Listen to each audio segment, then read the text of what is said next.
ସକାଳୁ ସକାଳୁ ଏମିତି କିଛି ମୋ ପୁଅ ପାଇଁ ନେଇକି ଆସିଥିଲି। ମୋ ପୁଅ ବସିଥିଲା ଖାଇବା ଆଉ ଖାଇଲା ବେଳେ ଅନେଇଲା ମୋ ପୁଅ ଡାକିଲା ପୁରା ଉଠି ବାହାରି ପଳାଇଲା।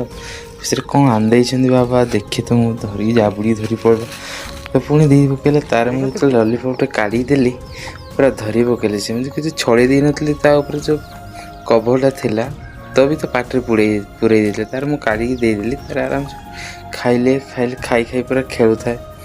ପୁଣି ଆଉ ଗୋଟେ କେକ୍ଟେ ଆଣିଦେଇଥିଲି। ସେ କେକ୍ ଖାଇବାକୁ ମନା କରୁଛି ଯାଇ ଏମିତି ଖେଳୁଥାଏ ପୁରା ଶୋଇକିନା ପୁରା। ଆଜି ତାର ଅଛି ଗୋଟେ ଏମିତି ଦିନ କି ତାକୁ ଜ୍ୱର ଆସିଯାଇପାରେ ତ ତାକୁ ଏମିତି ଖୁସି ଦେଖି ମୋତେ ରହିଗଲାଣି। ତାପରେ କିଛି ଏମିତି ମାଆଙ୍କ ସହିତ ଏଇଟା କ'ଣ କମେଣ୍ଟ କରନ୍ତୁ, ମୁଁ ଜାଣିନି ଓଡ଼ିଆରେ ଆପଣ କ'ଣ ଜାଣିଛନ୍ତି କି ଆପଣ ଦେଖିଛନ୍ତି କେବେ କମେଣ୍ଟ କରନ୍ତୁ, ଠିକ୍ ଅଛି। ତାପରେ ମୋ ପୁଅ ଏମିତି ଖେଳିଲା ପୁରା ପାଣି ପୁରା ଓଦା ହେଇଗଲା ପୁରା। ଆଉ ଗୋଟେ ଲଲିପପ୍ଟା ଆଣି ତାକୁ ଦେଖିଲି ଯେମିତି ପଳାଇଲା। ପୁଣି ଖେଳୁ ପୁରା ପାଉଁଶରେ ଖେଳି ଦେଇଥିଲା ପୁରା ଏମିତି ଅଳିଆ ହେଇଯାଇଥିଲା ପୁରା। ଦେଖୁନ ବାବୁ କି ଖେଳ ତାର ମୁଁ ଏମିତି ଖାଇଥିଲି। ତାପରେ ଆଜି ଆମେ ବାହାରି ପଡ଼ିଲି। କହୁଥିଲି ବାବୁଙ୍କର ଗୋଟେ ଅଛି ଆଜି ତାକୁ ଜ୍ୱର ଆସିଯାଇପାରେ ତ କ'ଣ କହିବାକୁ ଅଛି। ଅଲରେଡ଼ି ଆମେ ଅଙ୍ଗନବାଡ଼ି ପହଞ୍ଚି ଗଲୁ ତ ଆପଣ ଜାଣିପାରୁଥିବେ ଅଙ୍ଗନବାଡ଼ି ଦେଖିଲେ ସାମ୍ନାରେ କିଛି ଏମିତି ଥିଲା ତ ଏଇଟାକୁ ଆପଣ କ'ଣ କୁହନ୍ତି ଆପଣ ଆଡ଼େ କମେଣ୍ଟ କରନ୍ତୁ, ଠିକ୍ ଅଛି। ତା ସାମ୍ନାରେ ଥିଲେ ବନ୍ଧ ପୁରା ସୁନ୍ଦରତା ଭଳି।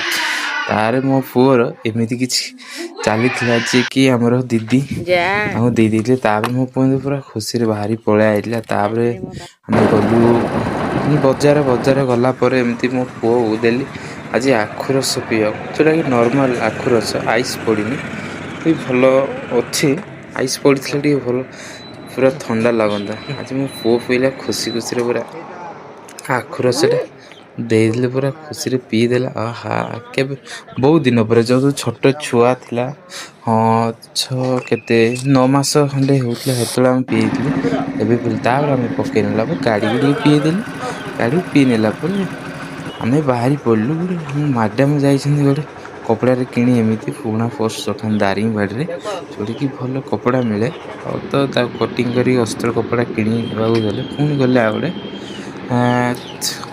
ଅସ୍ତ୍ର କପଡ଼ା କିଣି ପିସ୍ ମିଳେ 30 ଟଙ୍କା।